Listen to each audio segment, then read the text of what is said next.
All right, welcome into another edition of the Good and Plenty podcast. I'm your host, Jeff Goodman, and college hoops just 3 weeks away. Champions Classic should be a good one as always at Madison Square Garden this year. So make sure you listen to this podcast every week. We'll have one college pod. We'll have one NBA pod with Bob Ryan every single week. Remember, today's show is brought to you in part by betonline.ag. Go to betonline.ag and use the promo code CLNS50 to receive a 50% bonus. Also brought to you in part by CBS Sports HQ. Download it for free today. We got a great show for you today. We have none other than South Carolina coach Frank Martin, who I've known a long time. And he's great because, frankly, he says it like it is. And we'll talk about the name, image, and likeness. We'll talk about his team this year. We'll talk about his days as a bouncer, wearing parachute pants. His buddy Pedro Gomez, who he grew up with in Miami, now works for ESPN, gave me some good dirt on him. And I'll ask him, who gets more calls, John Calipari at Kentucky or Bill Self at Kansas? He's played against both of them, so we'll hear his answer to that as well. Don't forget, subscribe to the podcast. Do it wherever you listen to your pods, Stitcher, iTunes. You can find me at Goodman Hoops on Twitter. You can also find me at Watch Stadium. And remember, the pod is on CLNS Media, so make sure you go there as well. But let's get to it. Pleased to welcome in the one, the only, Francisco Martin. That's the introduction I'm giving you because Pedro Gomez told me to give you that intro, Frank. So we'll go back to your roots, back to your parachute pants days when you were going to Casanova's, the disco in Hialeah, right? Oh, wow. Wow, you got way too much information. No, I got way more to come. I'm going to have to talk to Tex about that, Pedro, about that one. Holy cow. So you and Pedro go back to, like, high school or when? Oh, man. 1983, we both got hired. He was a year removed from high school. I had just graduated from high school, and we both got hired to work at a bank. He worked in bookkeeping. I worked in proof. And, I think he was 19 or 20, and I was 17, 18.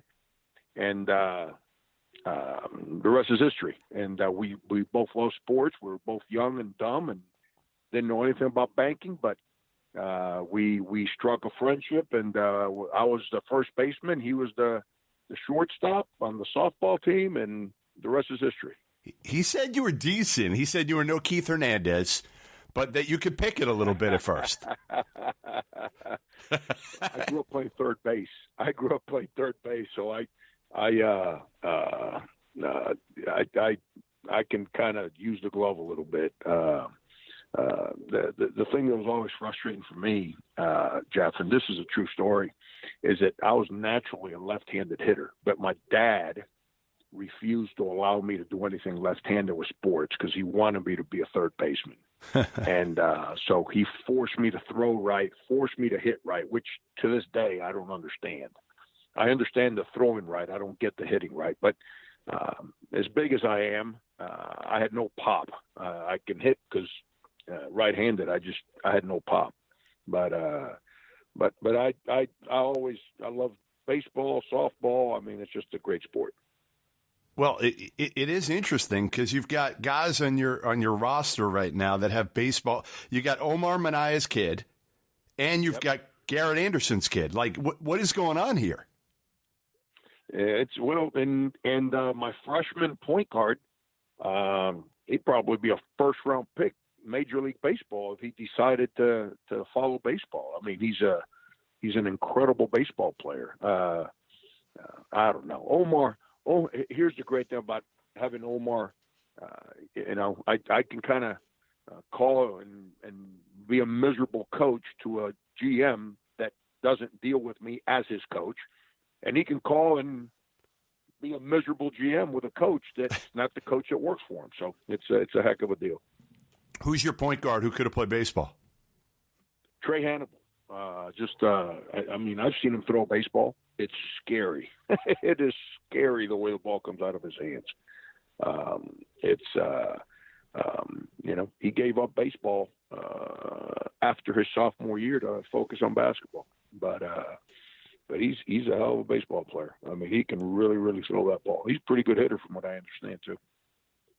All right, I got a couple more. I did a little digging. I got a couple more kind of things I want to hit you on before we get into, your team, and some of the other serious topics. Not that these aren't going to be serious, but give me, first of all, Andy Kennedy told me to ask you, when you guys had the UK scout in the NCAA tournament, to talk about how you guarded Rondo.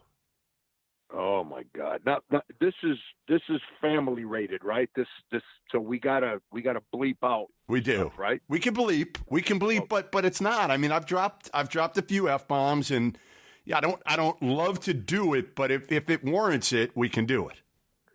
Well, I don't like doing it either, but when we're like in the heat of the moment, I'm trying to tell you a story from then. The certain words that kind of fit the story better, but we'll keep it family rated. All right. We beat Iowa, and I believe it was a Thursday night. Now we're meeting in Hugs' room. We got Kentucky. It's my scout. Rondo had not made a three since like the third week of November. Probably since he was in the third grade. Well, in that year, it was like I'm taking a guess here, but I'm pretty sure it was like November 18 was the last time he had made a three all year. Okay. So I go meet with Hugs. I say, tomorrow practice, Hugs, we got to go under ball screens. He will not make shots. Well, the game starts, and they come down. First possession of the game, hides behind the ball screen, makes a three. We go down, we turn it over, whatever. They come down, broken floor, shoots another three, it goes in. The game goes up and down a couple more times. He comes down, hides behind another ball screen, and makes his third three. We call timeout. We're down 13-0. It's the highest attended first weekend game in the history of the NCAA tournament. I want to say there's 42 or 43,000 people in Indianapolis. And Hugs turned to me and unloaded on me like there was no tomorrow on that sideline. And AK was just standing there looking at me and said, holy cow, man, I can't believe this guy. And so Hugs told the team, the heck with whatever this genius over here has said to do. We're going over the ball screen, and we came back and almost won the game. That's classic. All right. There's a whole lot of stories, by the way, with those three guys on the same coaching staff, by the way.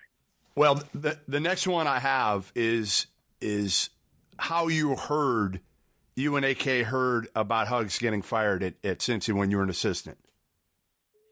Well, Hugs was away working. We knew some stuff was going on, but it was already August. And he had a trigger in his contract that after a certain day in July, they couldn't fire him, or they could, but then they, instead of owing him like 2 years, they had to owe him like 4 years of money. So they're like, that date had passed, and AK and I, it's August, we're just sitting in the office, we get a call saying, hey, they just said on the radio that Hugs is getting fired. And we're like, yeah, whatever. So we turn the radio on, and it's breaking news. Bob Huggins has been relieved of his job, and AK and I are sitting in the office in Cincinnati, and we're the ones that called Hugs. And he was on the court working the camp at Jordan's camp, and we had somebody go get him, and he called us back and said, Hugs, they're reporting here that you've been fired. He had no idea. Come on. And, no idea. No idea that he had been terminated. The media found out. The school released it to the media before they told him. And that was it was a crazy day for AK and me, but a sad day for how that whole situation ended for Hugs in Cincinnati after all he did for that university. I hate, and I've done it before. I actually did it with Tubby. I broke the news that Tubby was fired at Minnesota before he found out. And I didn't know that. I wouldn't have broken it, to be honest. If I knew he didn't know at the time, I would not have broken it. I figured for sure he knew he had been fired. And I remember breaking the news and then finding out later that he didn't even know. And you feel horrible because it's not the way even as a media person, you want it to go down. I mean, you want it to go down the right way. We always want it to go down, even that you tell your team, you walk in the door, you tell your team, and then we break it. Because even the players, I'd rather them find out from the coach than find out from the media. So, but it's hard. We have a job to do, and, you know, you get information, and you know it's true. And if you wait on it too long, a lot of times you're going to get beat, and our jobs are, you know, to break news. So it's always kind of a tough situation. But that's crazy that you guys told Huggs that he had no idea, and he was on the court working guys out. That's crazy. Yeah, and you know, Jeff, and you and I spoke about this one time, just in friendly conversation. Like, I'm completely against this whole media coaches on the hot seat take. Yeah. Because it creates a negative conversation for your fan base, for your board of trustees. I get it in the NBA and the NFL. I get all that. But on our campuses where we work for you know, universities with the alumni and the donors and the fan bases, which is different than a professional fan base. And here's the other part. You know, we got a wife and we got children, man, and and they got to go to school. We tend to forget that coaches have families, and you know, and like for Huggs to get fired that way in a community that he to this day continues to do so much for a university that he basically saved. It's just a shame that his wife and his daughters had to find out in the media and couldn't find out from their own father. But you know, it doesn't make it right. You know, and you know, and this whole out that we've created. Well, coaches make a lot of money. They're big boys. Salaries, we are big boys. Our salaries does not determine whether or not we should be treated like a respectful human being or not. You know, it's that should be done the right way, regardless of salary number or whatever it may be. But to me, listen, the only thing I'll say to that is, yes, listen, I'm in agreement with you to some extent. And I remember years ago I did kind of a hot seat index of every league and gave a number next to every coach. And Paul Hewitt called me. And he was like, "What the hell are you doing?" I'm like, "What do you mean?" He's like, "You can't do that with the lower level leagues. You can do that with guys like me who are in the ACC or whatnot, but you can't do it with guys in the Atlantic Sun and the Southland." And I said, "You're right. Like, total screw up." And I never did that again. But I do feel like, Frank, like most guys know who's on the hot seat and who's not. Yeah, but you know what, Jeff? I get it. Okay, it's a conversation piece. Everyone makes a lot of money. Media makes a lot of money. Coaches make a lot of money. I get it. But there's a coach that gets put on the hot seat, like in September. Every story in their local media is negative. So as soon as your team doesn't play a perfect game, it's over. And there's nothing, because it's such a negative vibe that's created on your campus. You've got no way of saving your job, because the hardest thing we manage in today's day and age as coaches with 18-year-olds is we once upon a time, like when I was a kid and you were a kid, we didn't understand the negative vibe that exists in the outside world because we didn't have 24-hour news cycles. We didn't have the internet. We didn't have social media. So we didn't hear it. But now the hardest thing we have to manage is when we're dealing with our players and they're 18-year-olds dealing with the negativity that those stories create. It's not fair to them. It's not fair to the team, and it's not fair to the coach. That's my opinion. I'm not saying that it shouldn't happen. It's just my opinion. It's I get when there's 2 games to go in a season and it's over and everyone knows it's over, hey man, you know, it is what it is. But these preseason coaches on a hot seat poll, it just creates a negative vibe in the community. Well, I've never been on one, but I've had dear friends that have. And it just creates a negative vibe, man. You can't overcome it. I don't care how good a coach you are, because the negative conversations after every game, you can go 20-10. And think about Ben Howland and Tubby at Minnesota. They went to the NCAA tournament and won games, and they still got fired because of the negative vibe that existed leading into the season. No, it's hard. It's hard to get off the hot seat, no doubt. Guys have done it. Richard Pitino did it. Turge, I thought, was maybe on the hot seat. Certainly, need to win. There's pressure. So you can't get off, but it is awfully difficult. And you're right. Once people put you on the hot seat, there's that stigma, that pressure that goes along with it from your fan base and even from your players that makes it more difficult for sure. All right, the NFL season is in full swing. Get into the game with our exclusive sports betting partners, betonline.ag. Sign up today to receive your 50% welcome bonus in your first deposit to start betting college or pro ball. Every spread, every total, every winner or loser, straight bet, parlay, or tease your way through the season. You can even bet on wild prop bets. Who will be the next coach to get canned? Will the Dolphins ever win a game? Man, they came close. Get the fastest to-market odds updates and payouts with our new sportsbook partners, betonline.ag. Head over to the website today or use your mobile device to join and use promo code CLNS50 to receive that 50% welcome bonus. BetOnline.ag, your online sportsbook experts. All right, I was talking to one of your guys, Brad Underwood, back in Colorado Springs in the summer, and we were talking about agents and how hard it was just with, I guess, the difference with players being able to have agents now and how that changes things, whatnot. And he brought up a great point, and I wonder if you did this at all with A.J. Lawson this year, a guy that you have on your team that went through the process and decided to come back. He said, before the season, I'm going to sit down with my guy, his guy Ayo, who's a top, probably a first-round pick this year, and he said, I'm going to sit down with him, and we're going to kind of pick an agent for him if we can before the season even starts. So that way he is completely focused. He knows kind of who his guy is. We've talked about the agent process, so there aren't a million different people coming at him during the year that could, make it difficult for him to focus on the right things, which is winning games, playing well. Instead, he's worried about the NBA and all these agents that are coming at him. Have you thought about that? Have you done it with A.J. Lawson at all? Well, he's got a mom and a dad who are phenomenal, and they're blue-collar people, and they're very, very involved in their child's life. And I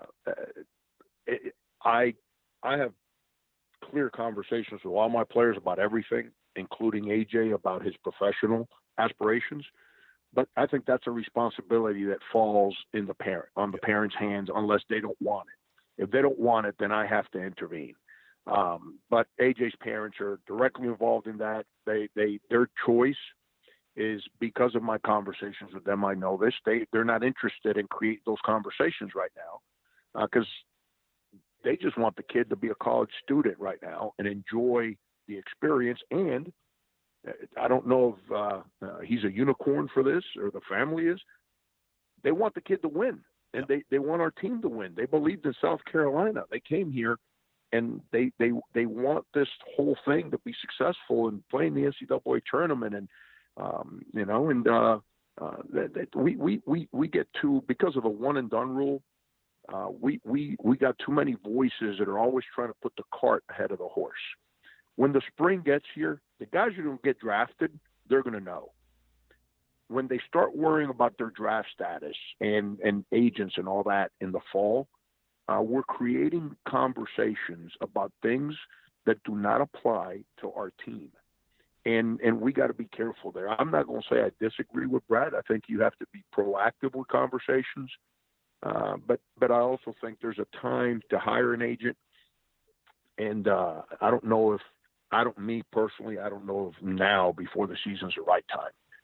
But I'll say this, and you brought his name up, Paul Hewitt. He's got a great mind and has perspective, and he just doesn't throw stuff out there. He thinks things through. And other than being a Yankee fan, he's pretty clear on what his thoughts are. But but Paul brought this up to me, and he's right. Hockey players, baseball players, they all have agents, and it's okay, and they still play college sports. Why do we complicate things so much in college basketball? That's the part that gets a little confusing for me, and why different sports, team sports, because I think team sports and those individual sports are two different animals. but why the team sports are some are able to have agents and get drafted and still play college sports, and in our sport, it's such a complicated issue. In some, I mean, all of a sudden, I'm a hockey guy now because my daughter loves hockey. So she dragged me to the Boston College Wisconsin game the other night, and I was telling my wife, I'm like, guys in hockey legitimately can finish their season, and I forget who it was last year, and the next day they're in the NHL playoffs. Imagine if Zion finished his season at Duke, and obviously he can't because nobody's drafted him at that point where hockey players can be drafted, go back, go to school, and the team's got their rights. But just imagine, and it is interesting that the rules are so different from sport to sport rather than making them more uniform because, like you said, why can hockey players and baseball players have agents? Paul's talked to me about this for years, and he's right. Why basketball players haven't been able to have agents until now, and even now it's not the same as it is for hockey or baseball. Yeah, I don't get it. I really don't. That's real. I used to be anti-agent, but we're forced to. Here's the problem we have in our sport. If we had the rule where they can go out of high school and then like baseball, I'm not sure how the hockey 1-1 works, but then if they come to college, they got to stay out for X number of years. Yeah. Then maybe I wouldn't be in favor of the agent situation. But let's be clear and honest about. I mean, you know me, I'm not into just politically correct speak. I'm into sharing the truth, and the truth is that the agents, and I think we've all found this out publicly, what we already knew privately, are dealing with a lot of these one-and-done kids in high school. And they come to our campuses, and then we get punished for a relationship that exists from before our time. Yeah. And rather than continue to act like it's not there, I've kind of flipped. I've kind of gone to the other side. I said, just let the family hire the agent. And it happens in the other sports. Why can't it just happen here? And it is what it is. And they're involved anyway. So, what does it matter? They're already involved with all these kids illegally, so you might as well make it legal. No, because that goes I don't agree because of what you're saying. Because it's there's a lot of people smoking weed, so we might as well make weed legal. I'm not into that popularity contest. I don't think we need more drugs. We need less drugs, not more. Our country's confused enough the way it is, where now we all want more drugs. The reason I think we should just accept it, it's not because they're already involved. We all found out they're involved. We privately knew they were involved. The public found out they were involved because of what's happened the last couple of years. The reason I'm saying we should make it legal, if it's legal for baseball and hockey, then why can't we just make it legal for us? I mean, I don't know why to your point, you're one of your former employers.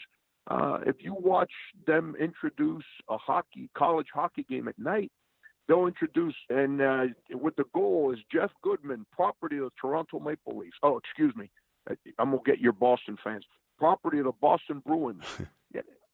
They're already drafted, and their rights are already owned by a professional team, but yet they're still playing college hockey. I don't know why we complicate things so much sometimes in basketball.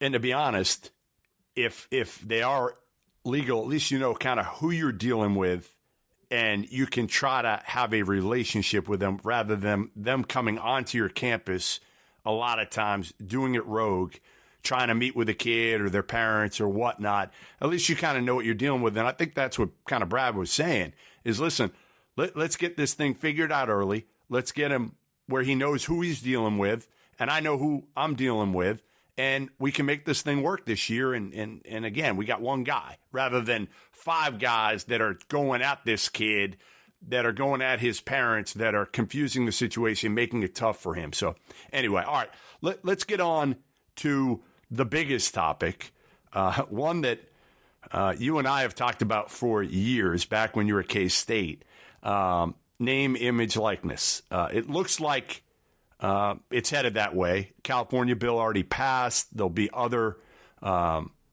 I'm sure, bills that are going to pass before the California one goes into effect in a few years. You've been saying this for years, that kids should get something for their name, image, and likeness. How do you think this whole thing is going to play out, Frank? Well, before I answer your question, I got to say this to you. I don't speak politics. I was told at a young age, you never speak politics and religion. Never do that. And I think that's why our country's gotten so confused now, because all we do on social media is speak politics and religion. Yeah. So it's created a major confusion for everybody. But I got to tell you this: the last thing I'm ever going to do is listen to what a politician from California has to say, because they've got more money and more industry than any state in the country, yet they've been bankrupt for 25 years. So I think he should be more concerned with governing his state than worrying about what's wrong with the 1% of the student athletes. What's wrong with the earning power of the 1% of student athletes. So I think California needs to be consumed with getting their problems right and not worry about the NCAA. But where should we go? Jeff, I don't know why we haven't been more proactive. I can tell you this: there's been conversations about this behind the scenes for a while now. I've been, I'm excited because I think it's the right thing to do. But it's not as easy as people make it out to be either. Title IX years ago went in. My wife is a former female track athlete, Sure. and she, her and I speak about this a lot because of Title IX. She was able to get a free education, and before Title IX, she probably couldn't have. And it's such a powerful tool. But also, when Title IX got put in, there's been other sports, whether it's women's softball in some part of the country, or baseball in others, or wrestling and gymnastics, they disappeared because schools just couldn't fund them anymore. And you got to be careful. Kurt Flood, what he did for free agency in baseball. That was what year? That was 1974 or something like that. Professional organizations, all the pro leagues, it's 50 years, and they're still trying to figure out how to manage free agency. They've never been able to figure that one out, and not create competitive advantages for certain teams. And so we got to be careful because I truly believe that whatever's done, the schools have to be in control of it. It can't be the individuals. They have to be in control of it. Now, do the individuals have earning right and all that? I would hope that we can figure that one out, because what we're talking about doesn't fall under Title IX. But I will say this: you're going to see a lot of sports that do exist probably go out the window if we just ram this through and don't create the right way of doing this, so everybody wins. But one last thing I want to share with you on this. Here's the thing that gets me, Jeff, that's really, really frustrating for me, is the same group of people that are arguing on behalf that the NCAA is wrong because we should allow the top 1-2% of all student athletes to maximize their earning value because they're worth more than everyone else, okay? Those are the same people that are arguing that in our country, we're not the top 2% should be sharing so the rest of us can live, a certain way. To create equality in our country, we should tax the top 2% at a higher level. We're arguing in opposite directions, the same thing. And that to me makes no sense because it's not it's the same group of people that are fighting to protect the top 2% in college athletics that want to penalize the top 2% of earners in our society. And that's the part that's confusing to me. So let me get back to something you said early on, because when I interviewed Mark Few, I didn't interject, and I'd like to because you had the same view as Few did about California Governor Newsom and kind of getting involved.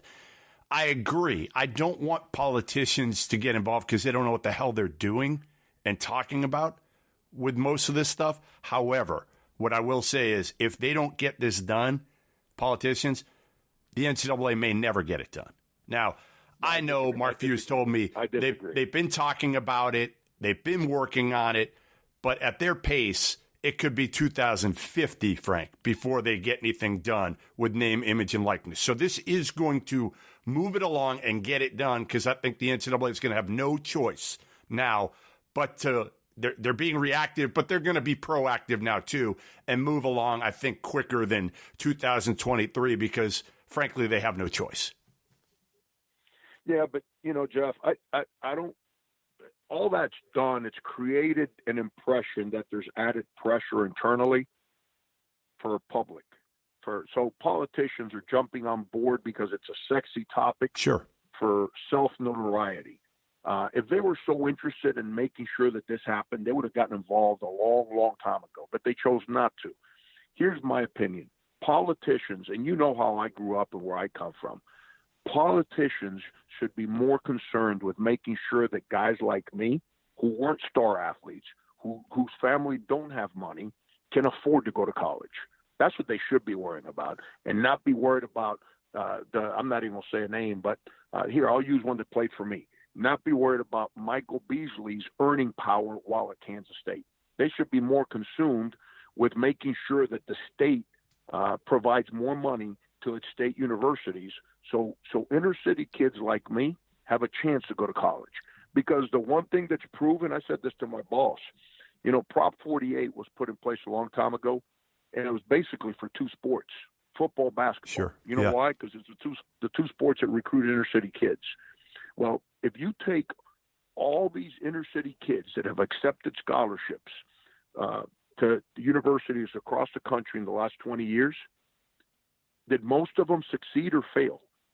And the answer is pretty simple. Yeah. Most of them have found success, and I'm not talking about athletically. In basketball, for example, we're graduating minority athletes at the highest rate in the history of college basketball. We're all working to help people's lives, and when people are doing that, why are we being victimized like we're doing something wrong because of some things that are maybe not as clear as they need to be for 1 or 2% of the athletes? That's the part that I don't get. But I also understand what's fair and what's right. I get that. I'm all for the American dream. No one's lived the American dream more than me. I know where I was at when I was 3 years old. I know where I was at when I was 17 years old, and I know where I'm at now. No one's lived the dream of this country better than me. I get it, and that's why I love this country and the way it's been. But I'll say this to you. As a guy who had no earning power, none, if it wasn't for a college education, I'd still be bouncing in some bar in Miami. And, and the value of an education, we've lost sight of that. Now, that does not mean that we can't be more creative and figure out a way to take care of the people that deserve to be taken care of. But I've told you before, my opinion, that the value of the individual, the name on the back of the jersey combined with the name on the front of the jersey is what adds value to their lives. It's not just the name on the back of the jersey. Because if the name on the back of the jersey, you take whatever athlete, you pick the school, and you pick whoever the best athlete basketball player, that's what I coach, pick that. Pick them and find out their popularity in college.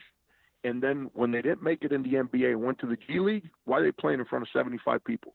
That's what I want to know. Because if it's about that individual, why are they playing in front of 75 people? And that's the fine line that we all have to decide and figure out is the balance of the name of the front of the jersey combined with the name of the back of the jersey and the value that each has.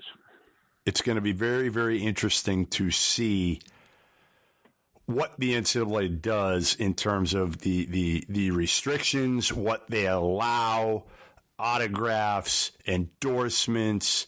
Again, like you said, you want to see the school handle it all right now, I don't think schools are capable of handling it all compliance-wise because we don't know how this is going to go, Frank. Now, again, on your team, I don't know how many guys. Listen, right now, other than A.J. Lawson, who's making money for South Carolina basketball this year? I think certainly South Carolina football, you might have a handful of guys that can make some money in Columbia or in the area, but there aren't a lot of guys.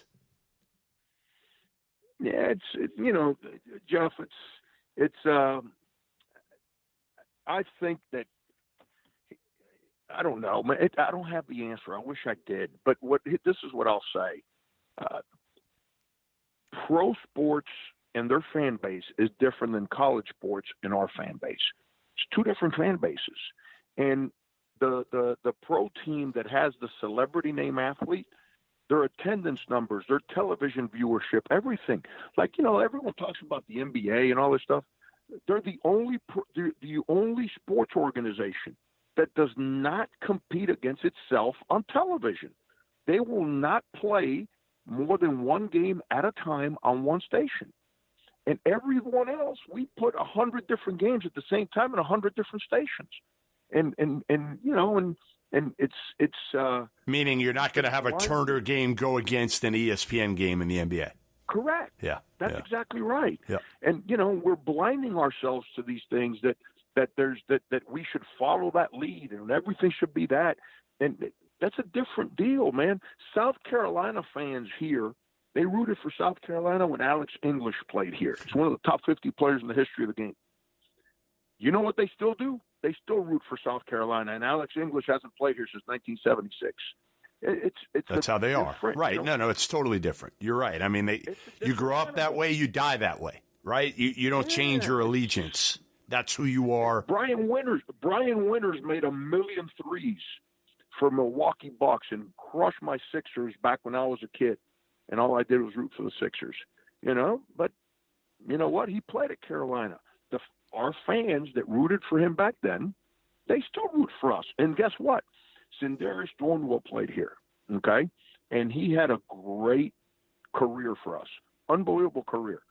We sold more season tickets when Michael Carrera was a senior than when Sindarius was a senior. Do you think anyone around here saying Michael Carrera deserves more money than Sindarius Thornwell based on their professional success? That's the stuff that I get confused. And I don't know what the answer is, but I also get it. I understand, and we just got to be patient. You can't just throw stuff against the wall because once you let the cat out of the bag, you're not getting it back. And it's not that you're getting something back that you don't want to give up. It's the equality, the fairness. So once you let it out of the bag, you don't end up cutting other sports because now you no longer, have the money that you need for athletic directors or whatever to do the stuff they do for all our players and our athletes. Today's episode of Good and Plenty with Jeff Goodman also brought to you by CBS Sports HQ, the brand new streaming sports news network. It's live 24/7 and costs you nothing. That's right. Sports coverage that's always on and always free. Always. My boys, Matt Norlander and Gary Parrish at CBS, always on there for college hoops. They got everybody, whatever sport they've got experts on. CBS Sports HQ is coverage always focused on the game, highlights, breaking news, fantasy advice, something we care about deeply here, gambling picks and analysis to get that extra edge. Pete Prisco for the NFL, again, Parrish, Norlander for college hoops. They got somebody for every sport. Don't forget, you can get access to all this great coverage completely free. I don't mean free for a week or a month. It's totally, completely free for everybody. You don't even need a login. Just download the CBS Sports app on your phone, Apple TV, Roku, Fire TV, or other connected device at any time to watch CBS Sports HQ. No fake debates, just sports for real sports fans at the great price of nothing. It's completely free. You don't even have to log in or sign up for anything. Just download that CBS Sports app and watch CBS Sports HQ today. So a few years ago, I was there for your magical Final Four run. I was there in Greenville, South Carolina, which, by the way, I went back to with my wife for her birthday a few weeks ago.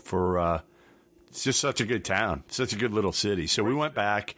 That's where you BK. That's where, like, the defining win maybe of your coaching career will come when they put on your headstone. It might be, beat Coach K in the NCAA tournament. That's funny. You don't like that? That's funny. Oh shoot! You're trying to bury me already. My God, can I see my 3 kids get out of high school before we put my tombstone up? I mean, no, it's I don't know. That was a great night, Jeff. That was like an incredible night, and it's Duke, it's Coach K, it's the NCAA tournament. We made a run. We were in that thing almost every year at Kansas State. I think we missed it once. We had some great wins, and we were 3 minutes away from going to a Final Four there. But we never beat a team like Duke in the NCAA tournament in my time at K-State. And so that was a powerful night, a night I'll remember forever and ever. And you also, you got to understand the school I'm at, its history. It's South Carolina. We couldn't have the NCAA tournament in our state because the flag used to fly on the Capitol building. Yeah. And that was the first time in like 20 years or something that we were able to host an NCAA tournament in our state. And then number 2, Frank McGuire, South Carolina, Alex English, Brian Winters, Dunleavy, Kevin Joyce, keep going, Bobby Cremens, ACC, number 1 in the country. And they never got the opportunity because they got upset in the conference championship game. And they were undefeated and lost in the conference championship after winning the regular season in the ACC. And, so you tie all those things, and that was a magical moment for our program and for me personally. So this year, 8 new guys. You're deep. I've heard you say that this might be your most talented team from 1 to 12, 13. I think 7th Woods is a walk-on, so we'll go 1 to 14 this year. Why do you like this team so much? And a lot of people don't know much about your team beyond the fact that you have A.J. Lawson. You got a couple guys back, certainly with Manaya's back and Moss is back, but you don't have a lot of guys that people know about. Why should we pay attention? Why is this team capable of maybe getting back to the NCAA tournament? I don't know. I mean, I think everyone's anti-Frank Martin basketball teams in the preseason. It was the same way at K-State. Same way. The only year we got credit before the season was the year after the Elite Eight, and we're, I think, preseason number 3 in the country. But other than that, it's I don't know. I don't know what I've done to make the preseason voters mad, but it's kind of the way it always goes. You don't have enough. Hey, you don't have enough McDonald's All-Americans. That's what it is. Yeah, I don't recruit the sexy names that a lot of people spend a lot of money promoting while they're in high school. So then they right away think the guys we recruit are no good because they didn't promote them. And that's the truth. So I don't really care. I don't get into all that. But you got a guy from Brockton, Mass. So you should get some credit now. I know this. Jeff Goodman might show up in Columbia, South Carolina for something other than my cancer function. Now that we got a New Englander on our roster, but listen, I just want to return those pants that I bought because I remember I left my pants for the cancer function, so I had to go buy a pair of pants for $200 that I wore once. My guy got you, too. He got you. He got me the pants. Listen, I didn't care what I was spending. I just didn't want to walk in jeans. And then when I walked in, I was like, you know what? I might have been able to get away with it. You should have called me. You know better. But no, here's the thing with our team, Jeff. We finished top. Everyone's running around talking about how good the SEC is.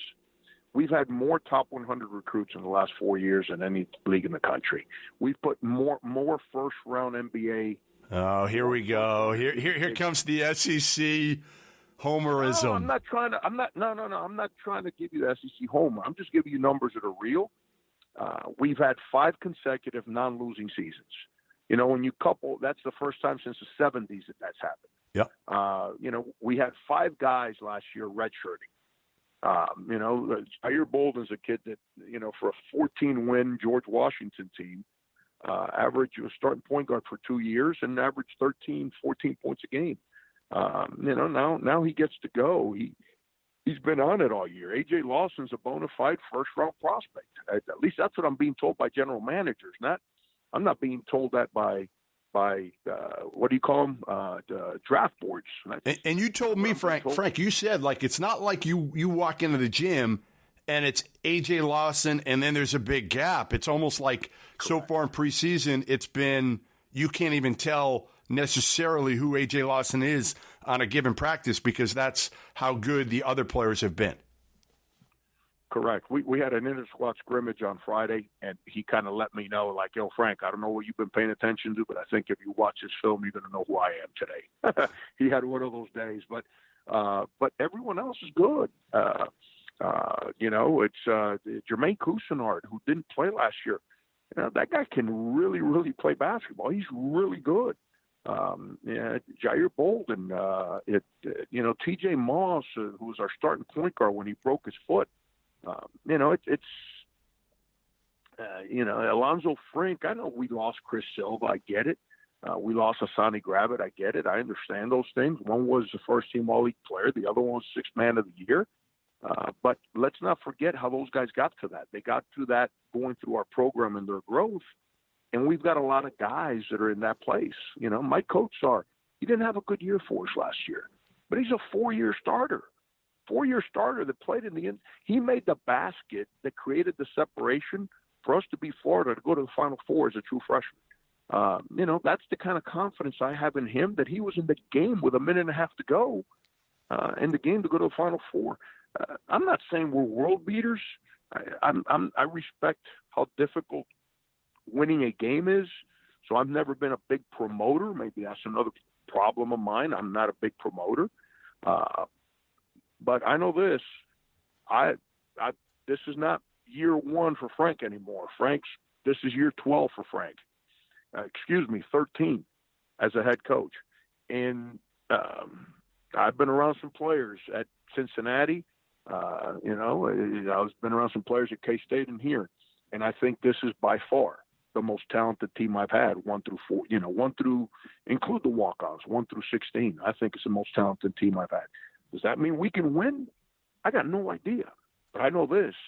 We do stuff in practice from an athleticism and size standpoint like no team I've had before. So I'm excited. We play hard.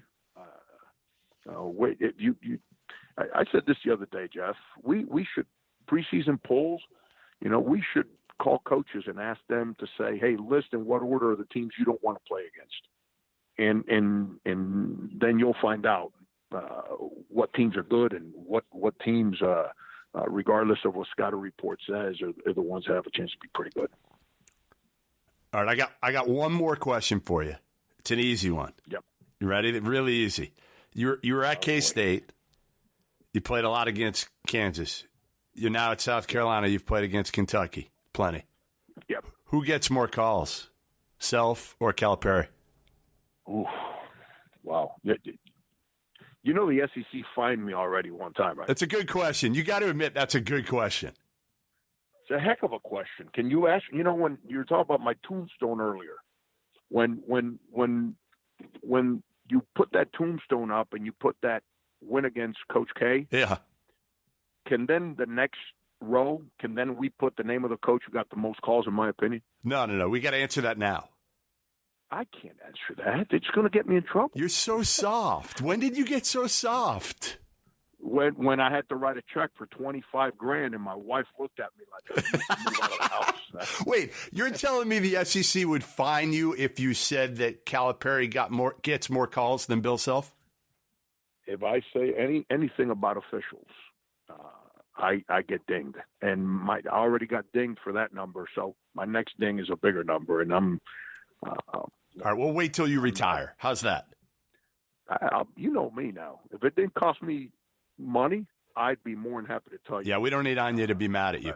We don't. We do not need that. I don't need that because she'll come after me. Yeah. I'll say this. I've got Kansas. When I was at K-State, I was there 5 years, and we beat Kansas twice. We beat them Beasley's year, and we beat them Jacob Poland's year. Yeah, beat them twice.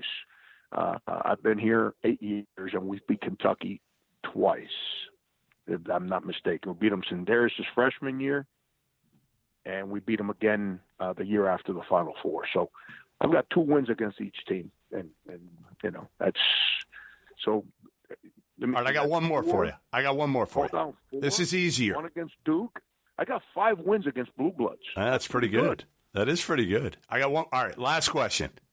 The toughest kid you've ever coached in college is who? Because you are known for, obviously, for your toughness, getting kids to play hard.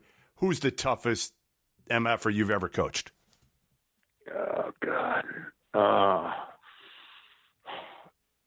Here or K-State? Or anywhere. Who's that guy? Like I always say, the guy that if I were coaching or if I were going down to Rucker Park, you know who I'd want to bring with me? Paul Harris. Well, you remember Paul Harris? Yeah, I do. Absolutely. There's a guy who played for us at Miami High, George Nunez. He played Division II basketball. He's the toughest dude I've ever been around. What about in college? He's in college as a head coach. Wow, it's a tough one, man. Denny Clemente was a little pit bull. Yeah. My point guard at K-State. I mean, he had to get small, but he had courage and tough as nails. Wasn't scared of anything. Here at South Carolina, Michael Carrera. I mean, he came here. We were awful, and he just on his will alone, we ended up winning 14 games my first 2 years, just on his will. And in Sindarius, even though Michael was tougher kid, like you can see his toughness through his emotion. Sindarius wasn't an emotional guy. Sindarius never gave in. I mean, he rolled an ankle. How about here? You talk about great stories. I'll give you this one. It's late in the year. It's Sindarius's freshman or sophomore year. We've been playing real hard. Our manpower's down. We're losing. We're real close, but we're losing. So I said, you know what? I'm gonna just play volleyball. So guys showed up for practice. I had a volleyball net up. I said, pick teams, and we played volleyball. Sindarius jumps up, and we'll get ready to leave to go play Auburn the next day. Sindarius jumps up, spikes the ball for match point, lands on someone's foot, and his ankle immediately is the size of a softball. No way. And, oh, my God. I'm like, I could have run loose ball drills and nobody would have gotten hurt. I would play volleyball, and I lose my best. You must have been thinking, what the hell did I do? Oh my God! But he told me, I couldn't believe his ankle was like huge, and we got to go on an airplane, and he said, "Don't worry about me, I'm gonna play," and he played. He was the real deal. At Cincinnati, Jason Maxiel, Eric Hicks, those 2 guys, holy cow, killers. I don't know, Jeff, man. I've been around some like tough guys, like. You don't want to cross them tough. And I've also been around tough guys that they never crack. Rodney Magruder never cracked. Steve Blake, Udonis Haslam, those guys don't crack, man. I don't care how hard it gets. Give me your best, your best, I don't know, fight is the right word, but when you were a bouncer back in the day, give me your best story as a bouncer. What was it? Well, the best one of all time is we're at a bar called Calico Jack's, CJ's, and it's quarter beer night. And I'm working the back of the bar, and then the other bouncers are in the front of the bar. And I see it's quarter beer, so you can imagine the amount of beer that's on the floor all over the place. And I look, and I see something ready to go down. This is a true story now. I see something get ready to go down by the pool tables. So I see it, boom, there it goes. I'm running, and as I'm running, I go to turn the corner, and I slip. And I just, I slide. Now the fight broke out. So now when I go jump up to pop up off the floor, I'm underneath a pool table. I whack my head into the bottom of the pool. So now I get out from underneath the pool table, and I grab this one guy. And when I grab him, the other bouncers are coming, and they see my shirt. I had a white T-shirt on. They see my shirt, like just disgusting black. And I've got the one guy, and now they think that they hit me.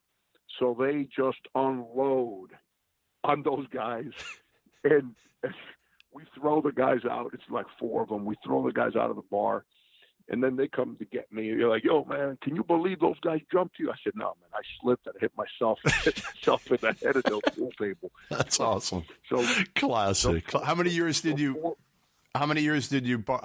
bounce? Oh, shoot, Jeff. On and on, off and on from the late 80s to the late 90s. Wow.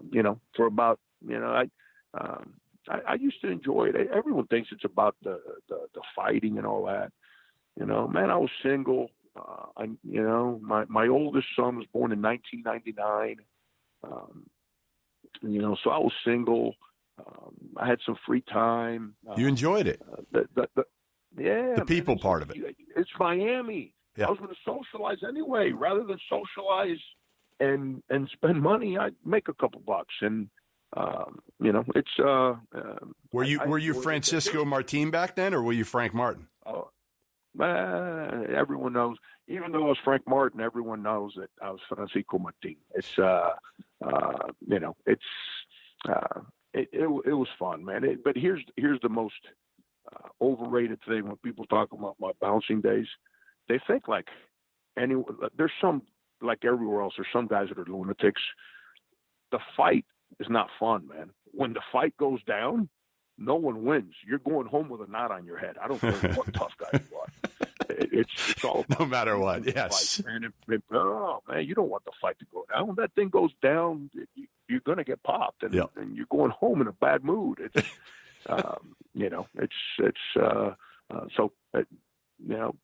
but there were nights that unfortunately you couldn't prevent it, and you had to make sure you were ready to protect yourself and protect the people of your bar, to make sure that nobody got hurt. Well, listen, I appreciate you coming on, as always, a wide variety of topics. No surprise with the two of us. We'll do it again. And I think at some point you should coach in your old parachute pants. Pedro would be proud. Oh my God. Pedro knows I used to have them too. He totally does. He's probably got pictures. Cavaricis, that's what they're called. Yeah, we need the photos. Somebody in your family has to have the photos. We need to be able to tweet out the photos of you in the parachute pants. You got to understand, it was the 70s and the 80s. I had them. And it was in back then. I had them. I probably didn't look as good as you did in the parachute pants. Yeah, huge. I was skinny. Crazy. At least, Crazy. Hey, but on a serious note, let's keep having these conversations and keep having conversations with different coaches, Jeff, because too many negative conversations are had about how we're all taking advantage of these kids, and we're not. We're all trying to give kids a better life.